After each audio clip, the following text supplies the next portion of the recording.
Hello everyone, my name is Ziya Bacchus and I am the president of the Rights Ambassadors of the Rights of the Child's Commission, and we are here with Major Persaud from the Civil Defense Commission. Happy to have you here today, and today we will be discussing the role of young people in disaster preparedness. So Major Persaud, why is it important to involve children and young people in disaster preparedness rather than seeing them only as victims during emergencies? So, at the Civil Defense Commission, we don't see children as victims, even though we see them as affected or impacted differently. Okay. We need to have children involved because the disasters normally would affect them more. So, we need to try to find ways to minimize the impacts on children. So, having them involved in preparedness activities can minimize impacts in disasters. Right. So what are some of the most common disasters that affect Guyana, and how do they affect children and young people different from those adults? So the 3 or 4 more frequent disasters that we have are floods, droughts, and what we call gust winds and health emergencies. So for floods, it prevents access to schools and to many other services that children would use. And in some communities, we would actually use the schools as shelters as well, which means that in the emergency or disaster, well, the school wouldn't be open, right? And we would use those facilities as well. When it comes to droughts, children can be severely impacted based on the waterborne issues. In terms of water becomes scarce, they have to, in rural areas in particular, they'd have to go further to fetch water. The water might be more unsafe to consume, even with boiling and treatment with disinfectants and so on. Mm-hmm. And we've touched on those rights, which affects a right to health and right to safe sanitation. And how can young people actively participate in disaster preparedness and response? And what practical skills would you suggest can keep them safe and support others? So they can participate in environmental clubs. There are some NGOs that support children at the community level in terms of having wildlife clubs, different environmental activities. The school system would facilitate different groupings and so on. You have the Scouts Association. So these are some of the organizations that we will work with to ensure that they are aware of disaster preparedness and can pass on this information to children as well. In addition to that, children are very tech savvy, so they can visit the different websites that are there, hosted by Civil Defense Commission, Environmental Protection Agency, Office of the Climate Change, the Government Information Agency, etc. So there's a wealth of information out there, and there's various clubs and groups that children can participate in. And especially at the University of Guyana, I know we have a lot of climate change clubs as well. Yes. And what role do families and schools they play in helping children understand risks and prepare for those emergencies? So if the families are prepared to begin with or understand some of the mitigation steps that they could take or some of the preparedness steps that they can take, they can help the children to be better prepared. So for example, a family can have a go-to bag where if there's a fire or type of emergency, they can grab the bag and leave. We can teach the children how to use fire extinguishers. We can educate them on safe practices in the home. Simple things like, mop up water on the floor, else you can slip on it and fall. Or don't play games with the electrical points. There was a game that was going around online that, don't do these things and so on. Right? So parents can instill this into the children to make them better prepared in terms of, how to avoid or reduce risk, right? And then how to then respond as well in a disaster. Yeah, we can even yeah. train them as well how to use the fire extinguishers, providing we as the parents Yeah. have them in the house. Especially knowing these from a young age is very Yes. key. Yeah. So what responsibilities do governments and communities have to protect children's rights and well-being before, during, and after the disasters? So before, there can be lots of actions taken in terms of being prepared and how to train them, to involve them. Like a simple activity, the school drill, right? Where you do the fire drill, the safety drill, where the children, when they hear the bell or whatever the signal is, they leave the classroom, assemble in the assembly area, and then they're counted off, ensure that everybody's there, and then at the end of the drill, you can return to the class. So in the event of a fire in the school, the children would already know what to do with the guidance of the teachers and so on. So that's how the school system and the education people can work with children. With communities, the communities can help to reduce different risks within the community itself. Like they can paint pedestrian crossings, they can put up speeding signs, they can put in speed bumps within the communities, right? We can look for electrical wires that are hanging and things like that, right, to make the community safer. When it comes to flooding, we can help as a community to ensure that the children understand that they shouldn't go swimming in the flood waters, something that you often see in almost every flood.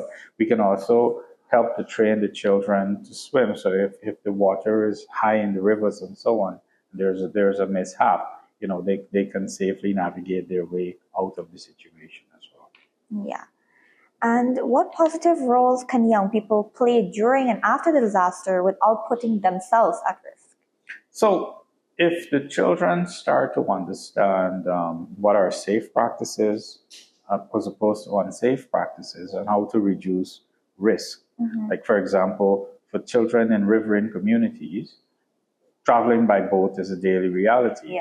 But they need to understand, like, what's the safe limit for one of the little boats that they use, right? If it's built for 6 persons, then 6 persons. They can't put 10 persons, or they can't.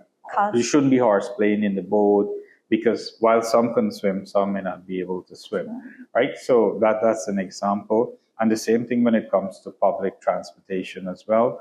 Children can be taught to avoid unsafe practices, avoid unsafe vehicles on the road, and so on. We can help them to understand the dangers that comes with floods, like when the place is flooded, how, that we must practice proper hygiene with washing, ensuring that food is clean and so on, because with floods, the rats move around, and then that, if there is leptospirosis around, that can be spread also. So we'd have to be on the lookout to ensure that, we're not making it more unsafe in the homes, but safer. Yeah, and we have the mosquito breeding sites as well, causing definitely.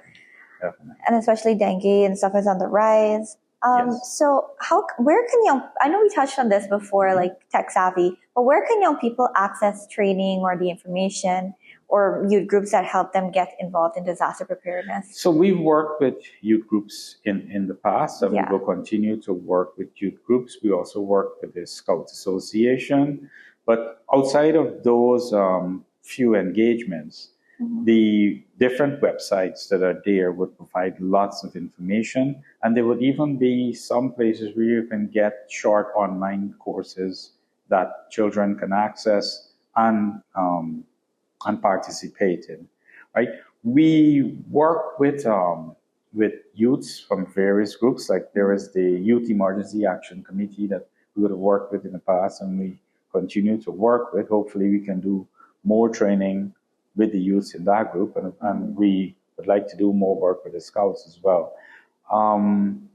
When it comes to the more in-house training, later this year we'll be training 25 youths from the Caribbean and 25 from Guyana in our comprehensive disaster management conference.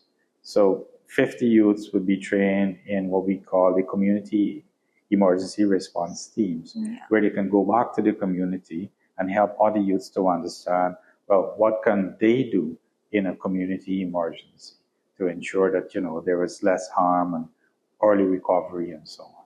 And with this program that you guys are doing, how can students or children be more involved in it? Or is it like... So we are working with the schools as well. Okay. So we hope to start, we are currently training some trainers that would train persons in the school in various aspects of school safety.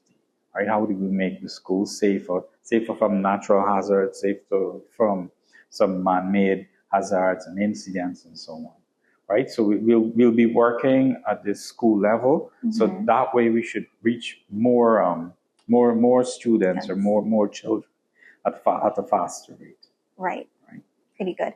Yes. And what are some practical steps families can take to prepare children safely for the emergencies while we're speaking about mental health, so while also supporting their emotional well-being?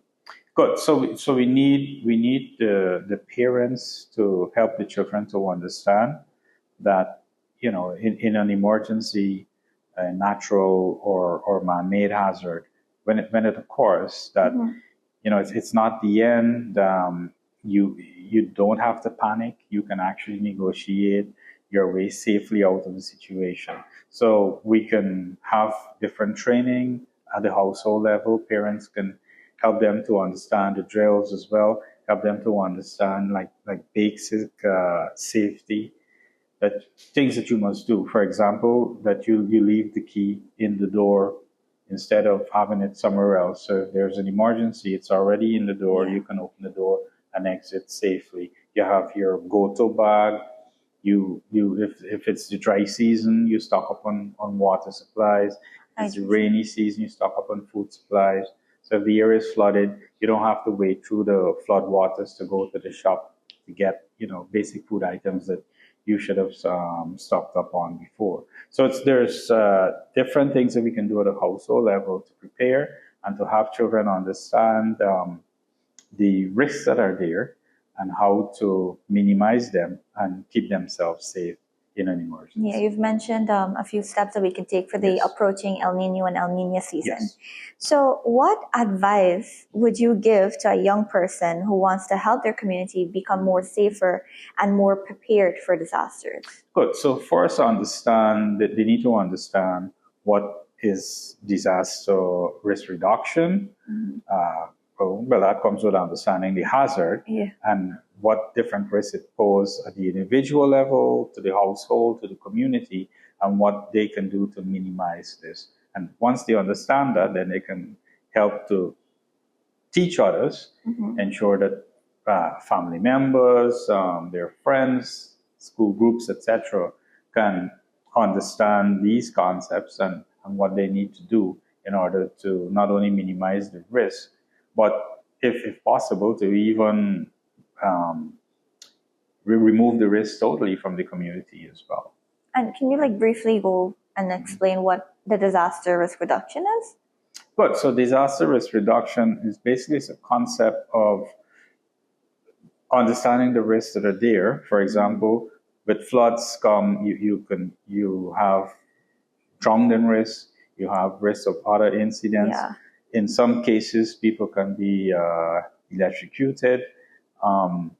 You have the major bulk of risk that comes from health-related issues. Yes. So things on your skin, or if you ingest some sort of virus or something like that from either contaminated water or food, you can be sick, or at worst, persons can die as well. Yeah. So it's to understand these risks and to reduce them, which is the concept of disaster risk reduction.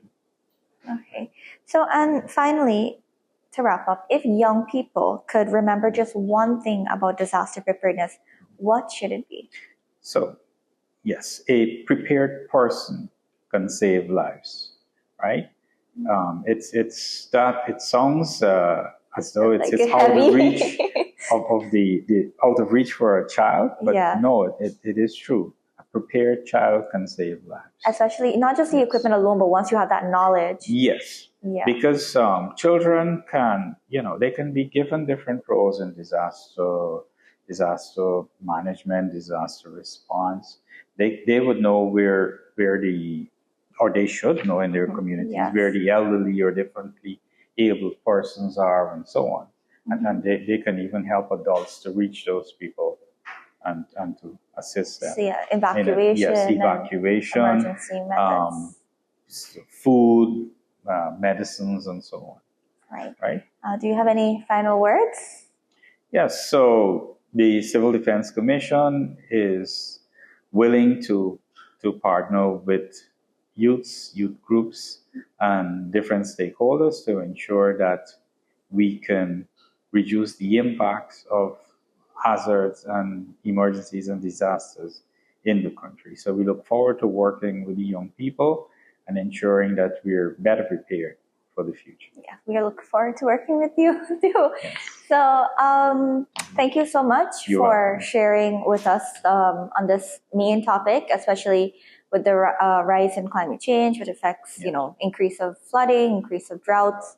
And we thank you, viewers. We hope that you learned a lot, and we can definitely, since we're all tech savvy, we can definitely go check out CDC page, and as well as we can continue to work with youth groups. And keep in mind what Major Persaud mentioned, that, once we have that knowledge, once we can be able to know where the elderly or basic necessities are to negotiate ourselves away from a certain disaster, we can be able to make a difference. So thank you so much. This is the end of our podcast for today.